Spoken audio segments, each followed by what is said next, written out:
Hello guys. Good afternoon everyone.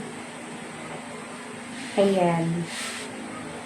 Hindi tayo ngayon mag-lotion kasi tapos na akong mag-lotion. Tapos nagpatuloy na ako ng buho ko kasi punta kami ng school ng anak ko.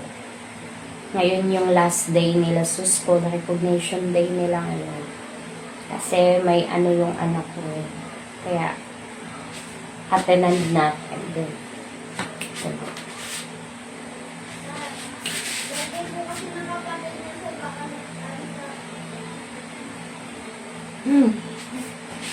Wala lang. Flex ko lang muna yung ko.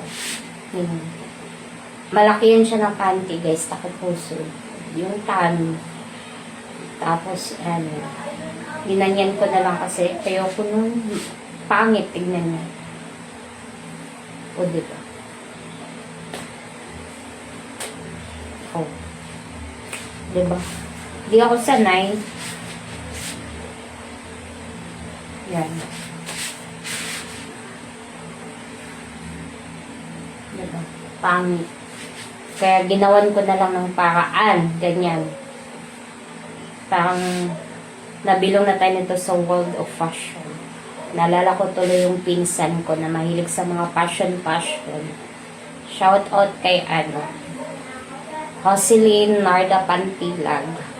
Siyang mahilig mag-fashion. Kaya ayan, i-fashionista natin itong panty natin na malaki. O, diba? Tapos yung lipstick ko, guys, matte lipstick. Ang kapal.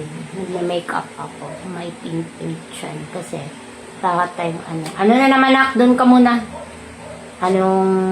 Para tayong putlang-putla. Para hindi tayo putlang-putla magpunta sa school.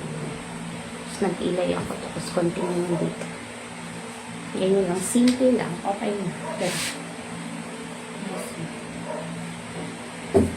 Ano na naman, antayin mo ko doon. Ayan. Tapos, magpantalon tayo today. Tapos mag-polo, magpunta din sa school na Kasi may siya. Pasali siya sa mga may award. Ayan.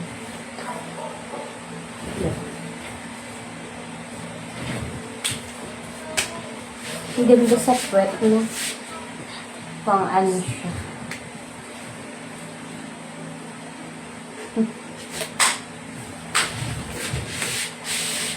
Diba? Ganunin ko na lang siya, diba? Ang ganda na niya. Hindi na siya, ang style lang, diba?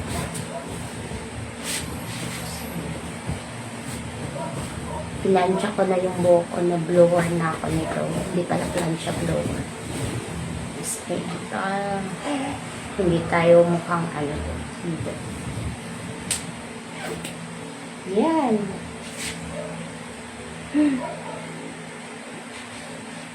Diba? Okay naman siya pag ganito.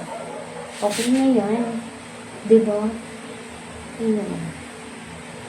Huwag na natin takpan yung kami kasi din yun siya. Okay na yun.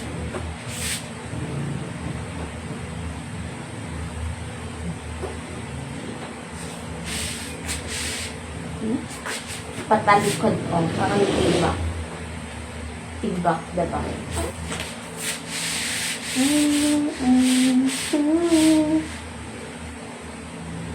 O siya, bye-bye na muna. Every sinayawan ko pa kayo. Bye everyone. Thank you for watching, guys. Bye-bye. Ingat all. God bless us. Bye. Bye.